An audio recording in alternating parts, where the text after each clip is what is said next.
was funny. All right. I'm sitting here with the biohacker of the Brooklyn NuHuman Transformation Clinic. Biohacking. It's a great word. What is it, Stephen? What is biohacking? Tell us a bit about it. What is a biohacker? Right. Yeah. Well, I think firstly, thanks for having me. Appreciate it. Yeah. We've been talking about the podcast and having it for NuHuman for quite some time, and yeah, it's really an honor to be here. So I'd like to thank you for that. And to answer your question on biohacking, yes, so it's obviously a new term that we're seeing get thrown around in the medical establishment, especially in the integrative side of things.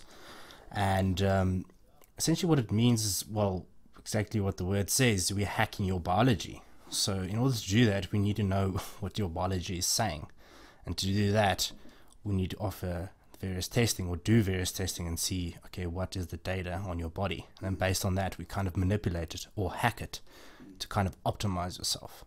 So I think you briefly mentioned in your previous episode with Tabitha, like for instance, our testing at NuHuman, the HTMA, or the hair tissue analysis test, that is data on your body and kind of provides us with various information on yourself, whether it be on your thyroid function, adrenal function, and we can see how optimal those pathways are functioning, and then kind of, or in this case, maybe the lack thereof, and then trying to address it and optimize it. All right. So yeah, that's essentially, yeah, I like that. I mean, but you know, we always get the question, is it real? I mean, you know, what's it all about? I mean, is it a scientific test? Yes. So that's, I mean, is it? Yeah. What would you say? Oh no, most definitely. I mean, if you look at the technology used and so forth, I mean, it's definitely a scientific test. I mean, it's photospectrometry. Yes, photospectrometry. Yeah. They use the same on the Mars rover. Yeah. For the minerals in the ground. Yes. Yeah. So how much more science do you want to get? I mean, it's great. Yeah. How much more science do you really want? I mean, that's about it right there. Yeah. Okay, and obviously these are provided at all of the NuHuman clinics. Yes. We have the mineral analysis. We have the amino acid. Now the dried blood spot, amazing test. Yes. That's really looking forward to that one. Implementing that one. Yeah. That's going to be great. We have the GI map. It's like a fecal test. Yes. Yeah. Most of these tests are done in the US though. Yes. 6 to 10 days, the results come back, and obviously we work on them. So. Yeah, I mean, at this stage, you know, with what are the results like? I mean, people have seen the webpage, but I mean, from your perspective, what are the results like for people? Like, what have you seen happen at these clinics? Yeah. So after we initiate the protocol and the steps that they have to follow to, like, I guess you could say the befores and afters is stark. I mean, it's really. You know, if you look at what we're addressing, you know, people really, the first thing they will comment on is, you know, just how much more energy they have. They don't feel so fatigued. Sleep is better. They're just dealing better with stress in their day-to-day life. So, you know, the anxiety is a lot less. And, you know, I wouldn't say, you know, depression is quite a strong word, but, you know, that feeling of, you know, feeling down, down, anhedonia and so forth is definitely improved.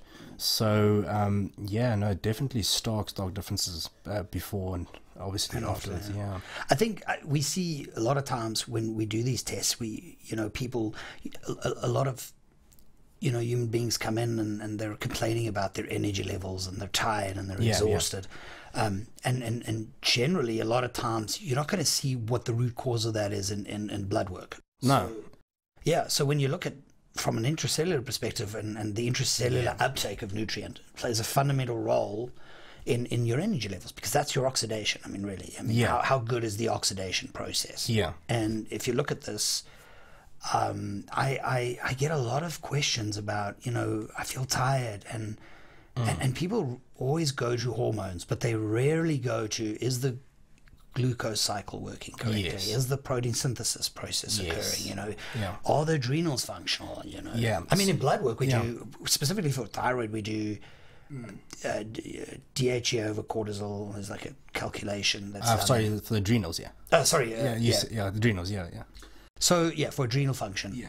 So now we're looking at something totally different. We're looking at sodium, potassium pumps, we're looking at the inversion of sodium to potassium. We're looking at the ratio of sodium to magnesium. I mean, it's incredible to see that most people are just exceptionally exhausted. Yeah. I mean, I guess that's just something that's going to go along with the modern age, isn't it?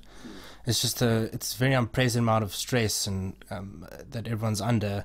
You know, I always say nothing about this day and age is normal. You know, the human body isn't meant to be under this copious amount of stress that people are under, you know, whether it's at work, at home, and so forth. There's constantly worry and so forth, and that's why you see the shocking values on those tests.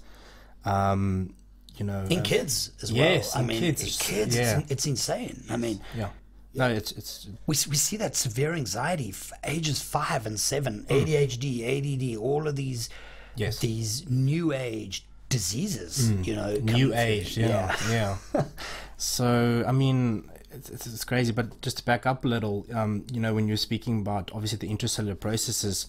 The problem is the medical establishment takes that for granted. Yeah, they take for granted that, you know, the glucose cycle, the Krebs and so forth, protein synthesis is happening, and we know that's just not true. Yeah, you know, if we look from the testing, it's pretty clear that that's where things go wrong first. And definitely, typically when you pick it up a severe issue in the blood, it's because that's when it's got just so out of tune, and then you pick it up in the blood. But that's been going on for quite some time. Yeah, so there would already be failure for, if we're looking at the glucose metabolism cycle, there would already be failure for the sugars actually not entering the cell due to potentially a lowered permeability ratio. And we only start seeing it later in blood work that you're about to become a diabetic. Yes. So now we have information a little prior to that where we can prevent that. And that's the big thing for me is preventative. You know, in that test, you know, I quite like that page where it says you're trending towards. Yeah. And it's cool that we can get, you know, we can prevent that from happening because, you know, things like adrenal burnout is a serious condition. That's what a lot of people are heading to. You know, many countries recognize that as a serious medical condition. You can actually get hospitalized for adrenal burnout. And a lot of people are heading that way. Yeah. And we know in epigenetics, the environmental effect of stress has a massive effect on gene traits, gene expression. Yes. So the body will produce different proteins that produce different chemical pathways that change things depending on the type of environment you're in. And most people are in this environment of stress. Yes. So I always say that, you know, to people when they come in, I'm like, we heal people here, I think fundamentally because of the environment we provide. Yes. Because either at home or at work, it's completely stressful environments. And what is stress? Stress fundamentally it toggles down to inflammation. And inflammation causes disease. Yeah. So, you know, just that environment we provide in our NuHuman facilities is I believe the key part. Just that positive environment. Absolutely. I mean that environment, because those environments reduce inflammation. Yeah. And they provide results. Yeah. But one thing I want to mention is we have something amazing in these environments. The low-level light laser. Yes. Tell us a bit about that. Like, right. What is this? Yeah, so the low-level light laser is the recent equipment, anti-aging equipment that we added into the facilities. And it's quite fascinating how these panels work. They have a direct stimulatory effect on mitochondria. The operator spectrum penetrates the body quite well and has a direct effect on mitochondrial function. And, you know, at NuHuman, we very much believe that energy equals health. So energy minus stress equals health. I love that. So the better you can optimize energy production, the better you can combat stress and the better your overall health will be. So obviously, if we're talking energy, we're talking mitochondria. Definitely, mitochondria. I mean, ATP, adenosine triphosphate. Yeah. Like, that's the big one. Yeah. So if we can get those little organelles, as I say, working better, then you know, there's a massive trickling up effect in your health. I mean, if you take, it's like thousands of mitochondria per cell in a human body. Yeah. I mean, that's insane. I mean, so if we can get those organelles working better, I mean, we're talking a massive trickling up effect in your health. Yeah. You know, brain health, you know, cognition, you know, neurogenesis, neuroplasticity. Yes. They're using it to treat Alzheimer's and dementia now. Yes.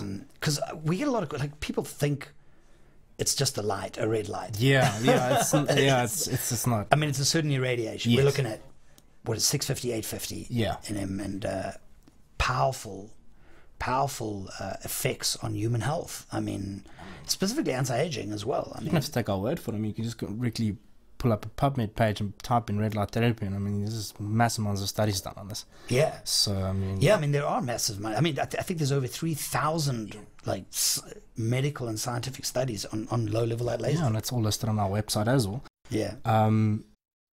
So yeah, that's another thing. We'll never implement anything into our facilities, right, that won't have a mass amount of scientific backing. And I mean, the research, and I mean, we've been speaking about this for years. I mean, red lights, and red light therapy. It's just because the science is there. The science is there. And, yeah, I'm very pleased that we implemented them. Yeah, so, yeah. I mean, I think we're always gonna back up what we do with science, and yeah, I really think the platform of bringing, you know, science and doctors together, because we have some incredible doctors on board. yeah, You know, I mean, some amazing people. I mean, the Lehman Group as well. I mean, I mean, if we're looking at Dr. Susan Lehman, I mean, years of studies in amino acids and organic absolutely acids. fantastic woman. Fantastic, providing so much information. Yes. Do you know what I mean? To the world. Yeah. I mean, she's been everywhere. Been on, you know, carte blanche and TV and done all kinds of. She's actually trained more doctors that I know. Yeah. You know, it's incredible. We have her on board. She understands the vision. She's part of this incredible process that's happening Amazing, in South isn't it? Africa. Yeah, Yeah, it's it's ridiculous. It's insane. Okay. And and you know, we know James, and he's also part of that process, and individual.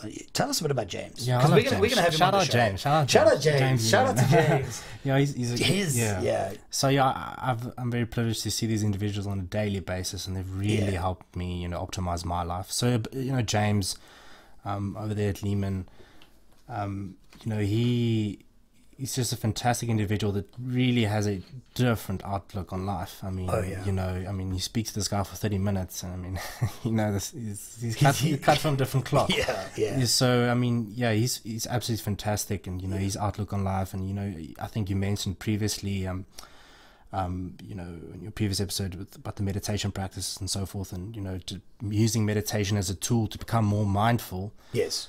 You know, he very much believes in the practice of meditation and so forth, and you know, yeah, he's just a very holistic individual. He's connected. Yeah. Like for me, he's just connected to the universe. It's an incredible thing. He's a very highly conscious human being. Yeah, he's very highly conscious. And no, I really enjoy spending time with him every day. Yeah, I do too. Yeah. Yeah, shout out to James. He's he's great. Yeah, so I guess it just speaks to everyone there from Lehman. They're just absolutely fantastic individuals, and yeah, we're truly blessed. Some good doctors that are with us and share our vision. And, yes. Yeah, so I guess that speaks to, you know, just integrative and alternative medicine, just really taking off. Where's it going? I mean, at this stage, you know, I mean, there are great doctors out there. We know that. We don't discredit them. They're great. Yeah. But there are some incredible doctors who are really out of the box and looking at integrative functional medicine, alternative medicine, alternative testing. Yes. With some unbelievable ideas. I mean, now we're looking at intravenous red light therapy, which is insane. Yeah. I saw this the other day at one of the labs. It was unbelievable. So the thing is that, I mean, where's it going? What do you think? I mean, what's your view on that? I mean, I think you briefly mentioned in your previous episode. I mean, you know, not to get too much into it, and a bit of a controversial topic, you know, especially with the medical establishment and what's going on, and a lot of the things have been exposed, whether you believe them or not. But nonetheless, I think we have to talk about fact. And the fact is that the medical establishment is, in my opinion, failing at addressing fundamental issues. Yeah. It just is. Yeah. I mean, you know, taking an integrative approach is just way more effective in solving ailments. Yeah. So I mean, but it's the system has failed them. Yes. Because we have brilliant doctors. Yes. They're just, the system has failed them. You know, it's like they don't have time to address proper issues with their patients. Time is a limited thing for them. Yes. They're trying to make money. They're trying to live, you know, that life, and they're under pressure. Yeah. They're under pressure, and it's a difficult. The system is bad. It needs to change. Yeah, I mean, it's a problem. But I think, you know, as people just become more aware of you know, certain aspects, they'll begin to realize that, you know, there's better ways to do things. There is better I mean, ways, I have yeah. no issue with pharmaceutical drugs. I have issue Yeah. with chronic pharmaceutical drugs. Sure. Because chronic pharmaceutical drugs, you know, you should never be on something chronically. You should be on it Yeah. to get yourself whatever in optimal state, and then find the root cause and deal with it. Yeah. And that's what integrative medicine is about. It's about finding the root cause, and to do that most often takes you have to take an holistic approach. You have to look at everything. Yes. You can't just look at it. There's not one problem. There's a variety of things Yes. that are connected in the human body. Yes. And, you know. I mean, there is no cure for cancer, i.e. no drug, but I mean, there is a cure for cancer holistically. Yes. You know, Absolutely. So I Yeah. mean, we've seen it many times over. So Yeah. it's important to put that out there. And Yeah, I think that's realize that. important. Yeah, and Yeah. that's great because, you know, obviously I hope we're not going to. We're obviously going to have a lot of backlash. it's just the way. Yeah, but it's going to happen. Yeah, it's gonna happen. I think it's important that we, you know, everybody has an important vision, and we've had this Yes. discussion about Yes. companies. Companies should always have a vision. Yes, And you should know what that vision is before you want to get involved with that company. for sure. I mean, Yeah. yeah, It's amazing to me how many companies don't have a vision yeah, or mission statement. yeah, I don't care who you are. I mean, if you're accounting firm, law firm, what do you believe in? yeah, What are you trying to achieve through your practice? 100%. And I mean, most companies just don't have that. Yeah, are we in alignment? Can I feel like I'm in alignment Yes, with that? yes. Or am I not in alignment I'm with just that? going to go to another place in the same industry that does just at least have a mission or a vision statement. Even Definitely. if you're a law firm, we believe justice should be served because Yeah. of X, Y, and Z. Yeah. Great. Great. I love it. I love it. Betterment I'm of humanity, whatever it may be. Yeah. I mean, just, Yeah. it's bizarre, isn't it? It is bizarre. I mean, for us, I mean, the singular vision of raising conscious awareness through, you know, inner engineering is fundamental for us. That's our mission. Yes. We want to transform people's minds and bodies. That's what it's about for us. Make a better world. That is Yes. NuHuman. Yes. Okay. So people will look at that and they go, okay, I like this, or this is too out there, or I love this, and they'll be a part of it, or they won't because they don't like it. Yeah. But at least they know. At least they know. Yeah. At least they know. Yeah. Which I agree. People should have, you know, something that they can relate to. I think think that's paramount. Yes, for sure. Yeah. So you're taking the journey now as a biohacker, and how many people would you say at this stage have listened and have been wowed by what we're doing? I mean, what's the feeling out there? Yeah, I mean, in my opinion, it's been, there's definitely a massive paradigm shift. I mean, people are just, you know, they're really on board, and they're just fascinated with the whole process and being part of such a facility. It's only been positive throughout. Yeah. And it just shows you there's this yearning for this. There's this, you know, people are looking for something like this. Yeah. So, I had yeah, that. I actually yeah. had that today. So shout out to this gent.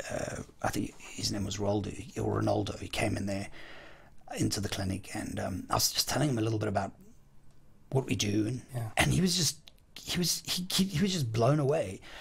He was so impressed. He was just like, where has this been? Why, you know, what's happening here? You know, this is incredible. And recently that joined the NuHuman clinics were we've got the head of trauma in Wilkes Hospital.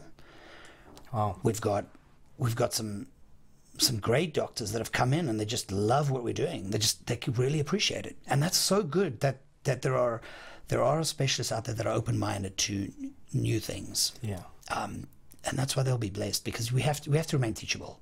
Yes. Not everybody knows everything. Yeah. We need to remain teachable, and that's fundamental.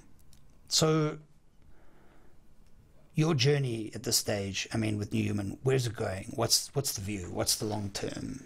I mean, I always tell people, in my opinion, NuHuman is still very much a startup. And I obviously not a startup in the sense that we are not successful. We are massively successful. Yeah. We're probably the most successful startup in the world. And I think so. Yeah, and why I say startup is because I just look at where we are now and where we're going. Yeah. And it's like we still growing at an immense rate. Yeah, it's incredible. And where we end up, who knows? Yeah. And that's what makes this whole journey and being part of this brand so fascinating. It's so I'm really happy to hear that, because I think that sums it up pretty well. Yeah. You're an interesting individual. Love having you at the clinics and just talking to people. You've got a great mind. You've read a lot of books. Yeah, no, I'm an avid reader. Tell us about, okay, so recently, like, what book have you read recently then? Recently, I've been reading two, Super Intelligence by Nick Bostrom. Nice. So it's on AI, artificial intelligence. Let's not open that can of worms. No, I don't get Elon Musk involved in this conversation. And then my second one reading at the moment is In the Realms of Hungry Ghosts by Gabor Mate. It's on addiction. Wow. And and trauma. And so I think, what was the question in the previous episode you had with Tabitha? I think what did you ask you? What's the fundamental problem we see in society, or what's? Yeah, it came up that we see that, like, the whole lockdown that people went through, like the lack of psychological band-aiding. Yeah, in the world. Yeah. So in my opinion, the biggest issue we see out there is it's trauma. It's trauma. Everything comes down to trauma, in my opinion. Yeah. There's just a copious amount of it out there, and it's affecting society in a bad way. In a bad way. And we didn't realize to what extent this is really it affects everyone. Yeah. Some people more so than others. And once we have to find a way to deal with it properly, and that's why we're seeing this amazing research coming out in the psychedelic realm and so forth. Oh yeah, absolutely. With MAPS and the third wave, these amazing companies. And I see Silicon Valley,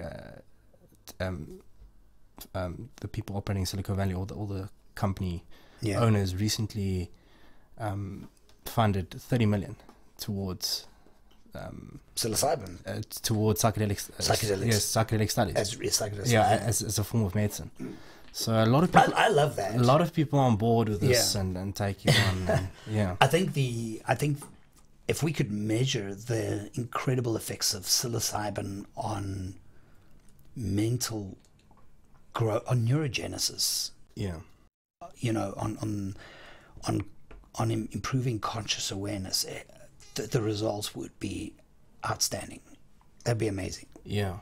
I think it already is. Yeah. And I mean, my big thing there with is it's really getting to the root cause of most issues we see in society, which is trauma. Yeah. And it's the most effective way of dealing with trauma is through these compounds. But it should be, disclaimer, it's, these are very serious compounds that you shouldn't be taking. You should not. Under proper supervision, and I'm hoping we'll get there one day.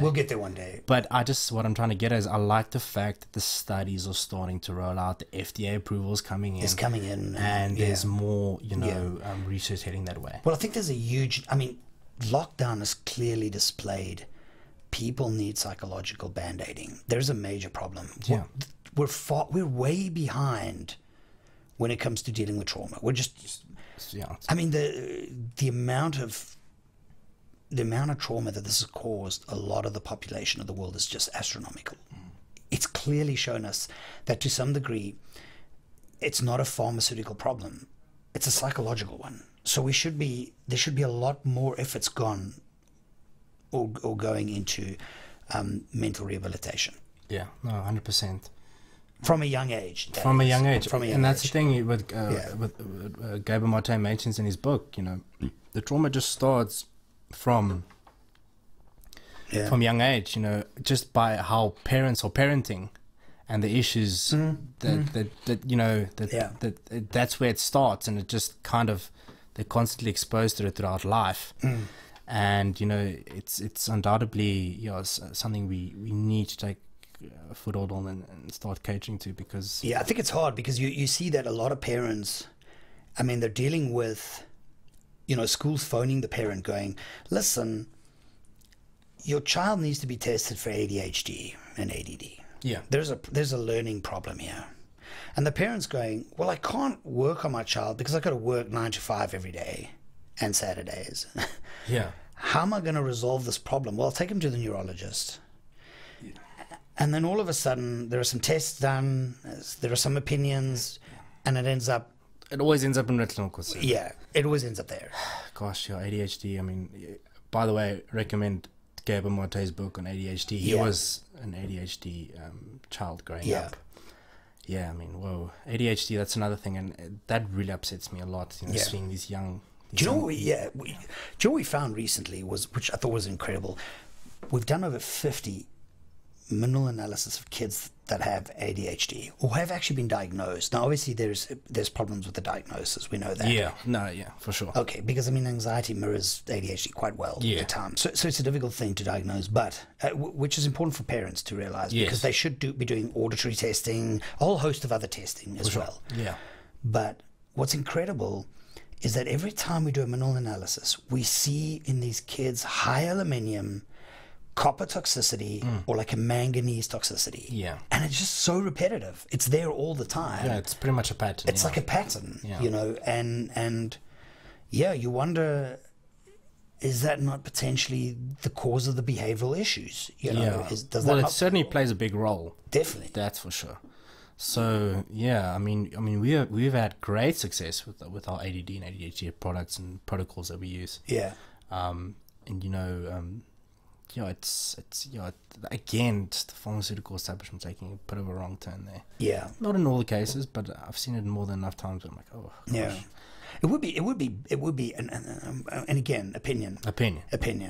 It's important that schools of today, that there should be a little bit more intervention when it comes to teachers telling parents that kids need to go for testing. Yeah. This process, something there needs to unfold. Something there we need some intervention there. Something needs to be there. I couldn't agree more. Yeah. I don't think that's a good thing. Yeah. If there are problems, I think there needs to be a relevant protocol. Yeah, I mean, just the schooling system in general, I think, is so flawed. Again, it's such a controversial conversation. But nonetheless, I mean, the whole schooling system, just the way it's set up and the way it has to deal with various aspects of what we're mentioning here when it comes to behavioral difficulties and so forth, it's just flawed and it's not optimal. It needs to be improved. It needs to be improved. Why is the school the only business in the world that doesn't have to keep up with the times, doesn't have to innovate? Schooling system has been what it's been 50 years ago. Yeah, every other business has to keep up with the times and so forth, but schooling doesn't seem to take in the data out there and implement it into their systems. Absolutely. And I mean, it's just very slow integration. Yeah. I mean... Oh, yeah. I mean, it's excessively slow. And I was watching a video of Sadhguru. I don't know if you've seen some. Yes, Sadhguru, yes, very familiar. Yes. Yeah. I mean, shout out to him. Yeah. No doubt. He's, some amazing stuff this wise man says. But one thing I really was interested in was that he's got a young girl, a little girl, and he prevents any person from giving her advice. Wow, okay. The reason he says that is because he thinks most people are unsuccessful. Yeah. So that he doesn't want them giving advice to his daughter because he thinks that she should find her own path. And I thought that was quite profound. That is quite profound. Yeah, because you wouldn't want people that are not potentially highly successful people in general giving your child information. I mean, growing up, your teachers spend more time with children than what the parents do, in a sense. They're at school, then it's aftercare and so forth. So these children are highly influenced by these individuals. Yeah. And I spoke to this about my mother the other night, about the schooling system in general. One of my philosophical Friday nights. And I just told her how dispassionate a lot of teachers seem to be about their job. Yeah, it's common. They just can't wait to get through the day. It's just the same old monotonous things they have to do year to year, teach the same things. And, there's just, I mean, and like you said, they get so much advice or opinions from these individuals. And gosh, I mean. There's very few really passionate teachers. I mean, I know one very specific woman, Suzanne. She's at one of the clinics. What an incredible, passionate woman it is. She is just for the general well-being of kids. But when I see some of the other teachers, you know, it's like a 9-to-5 job, just like doing your thing. Yeah. You're not really trying to raise consciousness in kids. You're not really trying to grow these children into successful people. Yeah. Yeah, I think something needs to happen with schooling. Yeah, I mean, I remember all the teachers that I've had in primary school and in high school. All the teachers that I really remember, I can count on one hand, and those are the teachers that had an impact on my life. Yeah. Maybe like literally 3 or 4, and I've been exposed to how many teachers. Right. So, I mean, what do you think should be taught in schools? Like, if you could think of a topic, like what should we implement? I mean, where do we start? Yeah. let's get into that. Yeah, Like, right. what do you think? I mean, if you take the schooling system in general, it's a fundamental flaw, and it's you go to school and they just give you more information, and that's just silly to me because there is so much information out there already. Why are we giving kids more information? Like, there's enough. We need to be teaching children how to navigate information better. I agree. That should be the core foundation of the schooling system is. Yeah. There's enough data out there. We need to start teaching kids to navigate the data better. Yeah, find what you're good at. Yeah. Navigate through that. Exactly. And make that a real thing for you. Yeah. And how do we do that? I don't know. But I mean, it has to happen. So yeah, I agree. I mean, people generally are poor at a lot of things, but they're good. They're good at one or two things. Yeah. Let's find those one or two things and make it unbelievable. And navigation. How do we do it? Yeah. I mean, let us know. But I mean, let's at least just put the question on the table and then start moving towards it. Yeah.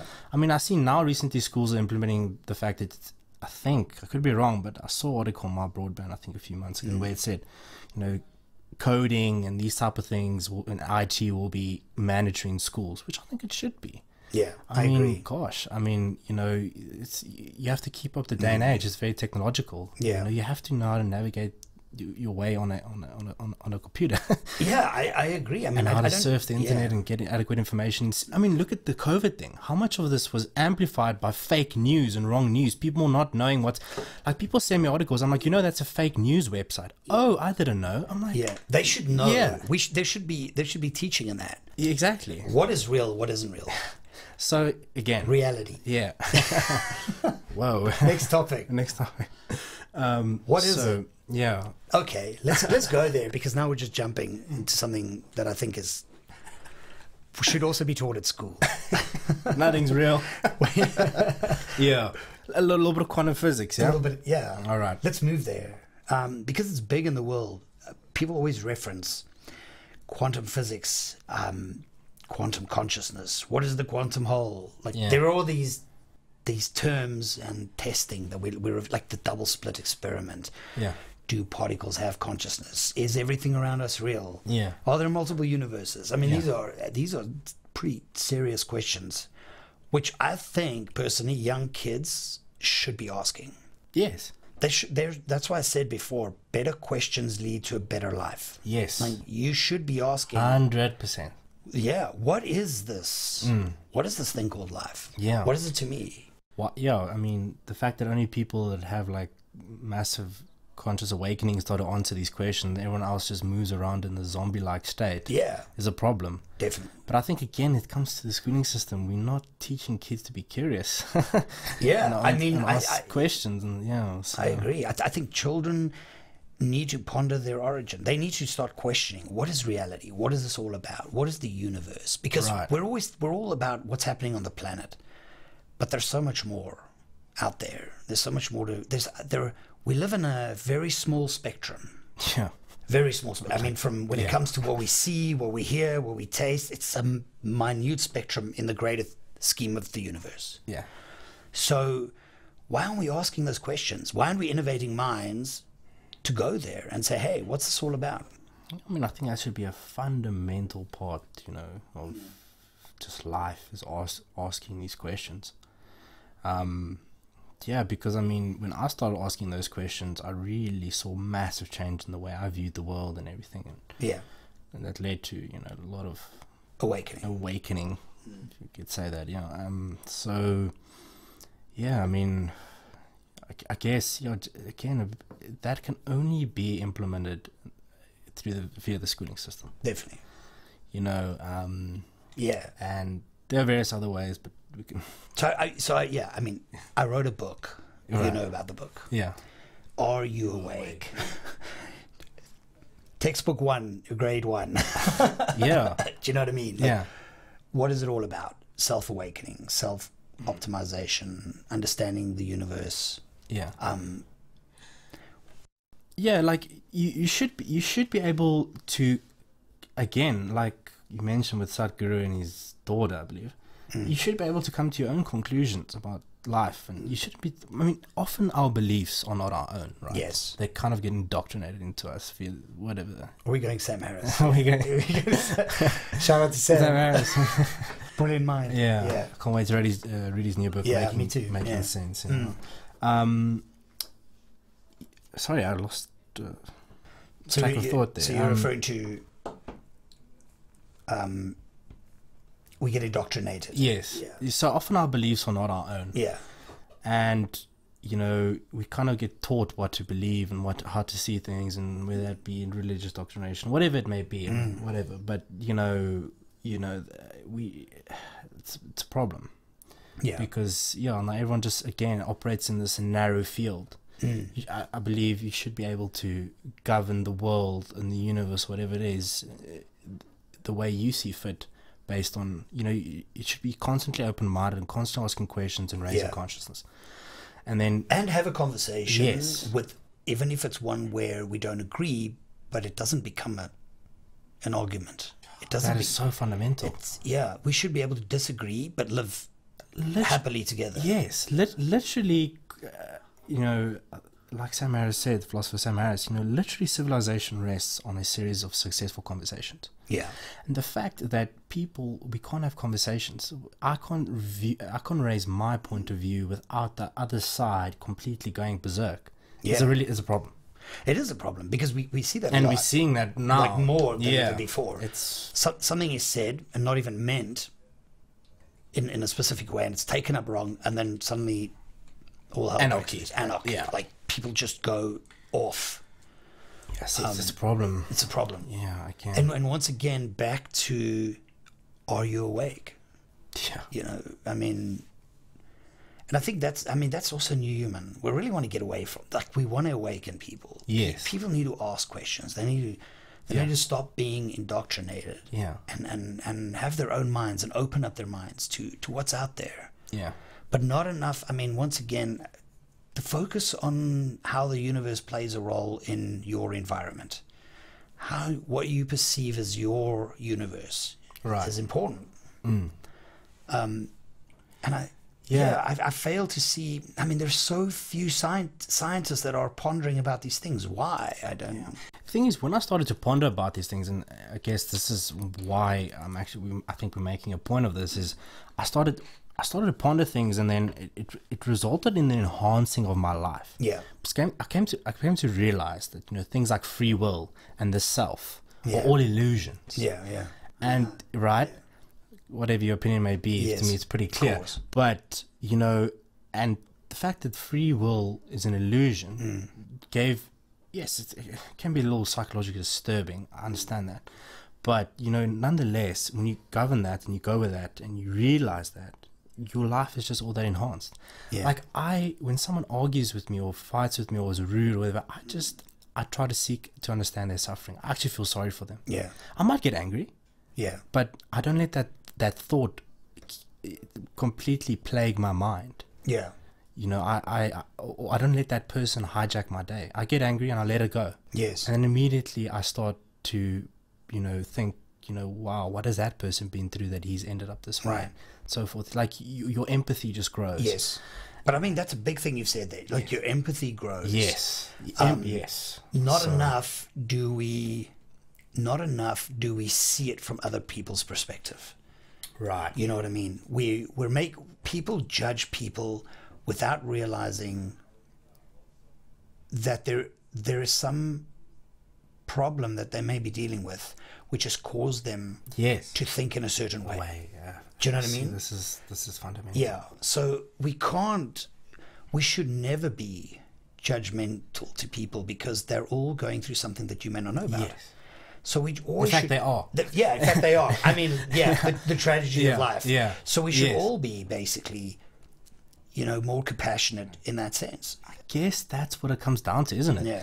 Pondering these things makes you more empathetic, more passionate. It does. And hence better human beings, Yeah. better society, Yeah, better people, better planet. Yeah. I mean, It's not us versus them anymore. It's a one thing. it's a one thing, which is how it should be. Which is how it we should all be working towards a singular vision. Yes. Of self-improvement. Yes. If you're not spending every day successfully on optimizing the way you think and behave and contribute to society, you're not going to grow. No, impossible. The minute you stop that, you're going backwards. Yeah, there's a quote by Neil deGrasse Tyson where he says, 2 things I strive to do every day is learn a bit more about the world Yeah. and then to lessen the suffering of others. Like, if you can just implement those 2 things in your daily life, you'll grow immensely. as a human Absolutely. being. Learning a bit more about the world, knowing a bit more about the world than what you did yesterday, and trying to lessen the suffering of others. I think it's That will, so, yeah. that will take you far in life. Yeah, for Write sure. that down. Yeah, somebody I did. get us a pen in here. But I mean, so in one of the clinics, I framed something that I wrote in my book, and that was that the true meaning of success is to make someone else's life worth living. Yeah, Yeah, I love that. I mean, it's a component of success because you're living successfully every day is obviously the optimum achievement. But you want that as, I mean, the great minds, Einstein, and in their final stages, all came to that sort of conclusion that it's actually about everyone else. It's about how you can improve other people. Yeah. That's what it's about. So why is there so much segregation going on in the world where it should be this togetherness, this oneness that we should be striving towards? Yeah. And I mean, again, the only way we're going to get there is we need to start bursting bubbles. Yeah. And to do that, it's, we need to change the way people, the education system, and, various things that we obviously mentioned throughout this conversation. Yeah. And that will ultimately lead to a better society. Definitely. Because, I mean, looking at what's happening in the world now, I mean, it's deeply traumatic, isn't it? And It is. It's very upsetting to myself as well. Like, I can't, it's so shocking. And I'm like, we really need, if anything, this highlights just how much we need to start changing things. Yeah. What was so what was revealed to me as well during this lockdown period when we had this COVID-19 Yes. is how much people need other people. Right. Do you know what I mean? Like, we actually, for like a moment of time after lockdown, like a month or 2, people were like, they had so much gratitude for other people just being around them, even though to wear masks and all that. I mean, there was this like oneness. Like, I've come out of this my home, and there's other life out there. Yeah. And I appreciated. We actually saw it in the training videos. So like the training videos, when you're on a computer screen, it's okay. With the online training. With the online training. Yes, because we had to implement that with the COVID. With the COVID. Yeah. And then when everybody came back to the clinics, it was like, wow. Yeah. It's like, thank God we could all be together, because you then see how people feed off other people's energy. It's so important. Human connection is vital. I mean, I forget his name, his surname Hari. Yeah. Johann Hari, I believe. He wrote the book The Lost Connection. Yeah. And started the Lost Connection, Why You're Depressed, and so forth. And it's got to do with this fact that we're becoming ever more segregated as a society. And, there's not a lot of interaction. Literally, you can do everything from your smartphone in your room. Yeah. Order your food. The extension of yourself. Yeah. You can literally order your food. Yeah. You can literally watch your TV movies. You don't have to go to the mall anymore. Everything, as much as things as globalization has increased, we just ever more disconnected, Completely. And it's a big problem. It's so bad that if you just write a WhatsApp in the wrong way, people get offended. Yeah. If you leave a group, people get offended. Yeah. The disconnect is massive. and it creates more anxiety and it creates more depression. Yes, because you need connection to other individuals. Even on a viral level. Do you know what I mean? Level. I mean, you need it. I mean, people forget that we need, and I had this discussion with somebody the other day, you need to touch other people. It sounds strange. But we need to share bacteria. Yeah. We need, for our immune systems. Yes, of course. Immune system health, you need to be interactive. You have to. You have to. And I mean, to say something quite interesting there is they found that people, there's studies on this, and they showed that in the control group being they didn't have siblings or pets, and the other group did, and so forth. They found that people that were constantly in interaction with other human beings, they had brothers and sisters or they had pets, were far less likely to develop autoimmune than those that didn't. That's amazing, yeah. Because those people that obviously didn't have interaction or was the sharing of bacteria, the immune system was not staying active, and then when something did enter the body, it overreacted. So like that cytokine storm. Yes, and then there was autoimmune. Where there's that autoimmune response. So everyone's like cleansing and sanitizing, and it's because you're either in your house, your car, or you're at the mall, and wherever you go, it's completely clean. Yeah, and you just not and I would like to see what the autoimmune numbers are going to be after this whole situation. I would love. I think it's going to skyrocket. It's going to be massive. I think the autoimmune numbers are going to go through the roof because everything's so cleansed. It's not good. And people are really paranoid about. I mean, that's the thing, is that we understand that there's a situation, but if you're going to live in a cocoon in your house, you're going to get more sick. Your immune system is going to go down. Yes. There's science to back that up. Yeah, I mean, Science 101, yeah. Yeah, 101. Don't go outdoors, stay indoors, and slowly watch yourself wither away. I mean, this is the facts. You need interaction with viruses, with bacteria. You need that to improve your immunity. Yeah. So I don't know where it went wrong. But again, we're going to get banned for this. Yeah, no, definitely. We need to get off the topic. How much time do we have? I don't know. It's going good, though. But yeah, I think that's very important. Human connection from a viral standpoint and from just a psychological standpoint is very important. Yeah. And I think that's a big thing I've noticed in the clinics as well. Just that interaction that people have, speaking to one another. They enjoy that as much as the training. Absolutely. Afterwards, sitting and chatting and that interaction. They just love that, And sharing in the same journey. Yes. Like we notice people are trying to, get healthy and change their lives and lose weight potentially. When they find somebody else that's doing the same thing, the connection is instant. Yes. It's like, hey, I can relate to you. We're doing the same thing. Yeah. And we need that. That is what it's all about. Yeah. Finding connection to those that are on the similar path to you. Absolutely. Yeah. I mean, it's like a little tribe. It's like a tribe. Yeah. And it works. Yeah, it does. It works so well. I mean, another reason why people get healthier in our facilities, in our clinics. Because of that. It's because of that. Yeah. Yeah, that environment. The environment, once again, epigenetics. Yeah. The environment has an effect. Our environment signals the gene. Signals the gene. The environment. That's Joe Dispenza. Yeah. Yeah. I think he was involved with that. Yeah. Shout out to Joe. He's great. Brilliant man. Yes. No, definitely. So, I think at this stage, we're going to be opening 50 clinics across the country. That's the goal. Yeah, the more the better. The more the better. Yeah. We obviously hope to see a lot of people that live outside the box and want to really optimize their bodies, their minds, their pathways. Be a part of something great. Yes. Because it is. Yeah. I mean, we can't save everyone's life or improve everyone's life. Let's rather say that. Optimize everyone's life. But I mean, again, in this day and age, I always say don't underestimate your sphere of influence. Yes. Just your journey matters, not to yourself, but to everyone around, to a lot more people that you might think. 100%. I mean, I always use that arithmetic of, in this day and age with the social medias and so forth, you at least have an impact on, like, let's say 1,000 people. I mean, through all the various platforms and so forth, easily. Yeah. And all those 1,000 people know another 1,000 people.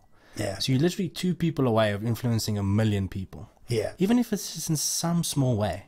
Absolutely. So, like, your journey is, like, perhaps the most selfless thing you can do to your journey to optimization, whatever your journey might be with us. So, don't underestimate your sphere of influence. Yeah, I mean, and we've actually seen that at work. I mean, people come in and 6 months later, like their extended families are all benefiting quickly. Yeah. Do you know what I mean? Yeah. And all doing tests and loving this enhanced person, you know. Yeah. Today we had somebody coming in that was like, you know, we love the transformations, but what we've really noticed, our friends, is that their minds are so much better. Like the way they think, the way they look at life, their happiness, it's nice to get that feedback that people are actually getting that emotional benefit, you know, that psychological, that neurogenesis that we're looking for. And maybe that low-level outlayers it's working. Definitely is. Definitely working. But yeah, I mean, if you come to one of our facilities and you changed, like say psychologically, you can, you know, impart that knowledge to your extended family. You don't have to be at our facility. Absolutely. And that's kind of what we're hoping to do here, is just to kind of have as much of an effect, like a knock-on effect. Yeah. You know, definitely. I said, we can't deal with every individual. I mean, you know, we'd love to open 1 million clinics, but I mean, we're kind of hoping for that little knock-on effect. Yeah. Based on what I just mentioned, you know, your sphere of influence, whatever that may be. Whatever that may be. Yeah. I mean, just improving someone's life to some degree is a phenomenal feat for anyone. I mean, we pride ourselves with, you know, that journey that we want to enhance and improve. And you owe it to yourself and you owe it to the people around you. You do. You're a better individual and, you know, kind of uplifts everyone in your immediate family. Absolutely. At the very least, yeah. So I love that. Yeah. I really do. I mean, you'll see it with the ladies that join. They join and then soon after the hubbies come as well. Yeah, yeah. So yeah, you have that knock-on effect. Yeah. It's like, what can I do for my kids? Okay, well. And then the kids, exactly. So, yeah. Let's look at the testing. Yeah. Yeah, so I mean, we've introduced some great scientific tests as well. I mean, the blood spot is, it's strange that it's not used enough in the medical side, because the amino acids, the profiling of that is essential. It's insane. And I'm really looking forward to implementing that, and I'm pretty sure it's very close to being implemented. Yeah. And then again, just more data on your body. More data. And then, but just with minerals and amino acids alone, you can do a lot. We can do a lot. If not everything. if not everything. I mean, we saw we had a lady that came in and she had she always had gastric issues, and nobody could figure out. You know, she's always had so many specialists. Like, what is going on? Like, I don't know. Always had pain when she ate. There was IBS, and there was this, and then so we're like, okay, let's have a look at the aminos, and we saw that there was a glutamine deficiency. There was no glutamic acid. Right. And we know the essential role that glutamic acid or glutamine plays in the lining of the gut. Right. Phenomenal. Once we put that in there, what a difference. Yeah. Life change. And she felt amazing. And every time she ate, she felt great. Yeah. So it's incredible. I mean... Yeah, and again, it's just these testings are just things that the medical establishment can't offer for... Let's not get into reasons why. But, you know, it's not they can't offer it. They're just not offering it. Yeah. And, you know, it can provide fundamental knowledge on your body. I mean, how fascinating was that story that Dr. Susan told us about her vitamin D levels? That was amazing. How amazing was that? So she was on vitamin D. Yeah. Like any other normal dose that most people take. Everyone's talking about vitamin D now, whatever. Yeah. And that's great. But she built up toxic levels. She had all the symptoms. Yeah, of toxic vitamin D. Toxic vitamin D at literally like a normal dose, 3,000-4,000 IU. Yeah. And I think she eventually, her GP or doctor told her, you know, she has to come off of the vitamin D. And she's like, no, there's more here. And I think she sent her blood off to Frankfurt. Yes. And then the doctor who knows that side, the doctor said, no, listen, he looked a bit more in depth and he said, no, you got a cell permeability issue. I remember that. It was a permeability issue, yeah. All she did was go on a bit of phospholipids, corrected the cell permeability. Vitamin D went into the cell now where it's supposed to go. Yeah. And then within 6 weeks, the vitamin D was actually low in the blood. Again. Yeah. And, you know, because it went into the cell. Yeah. It was low in the blood, but it was high about where it should end up going. So, again, you know, these are things, like cell permeability, these are things that...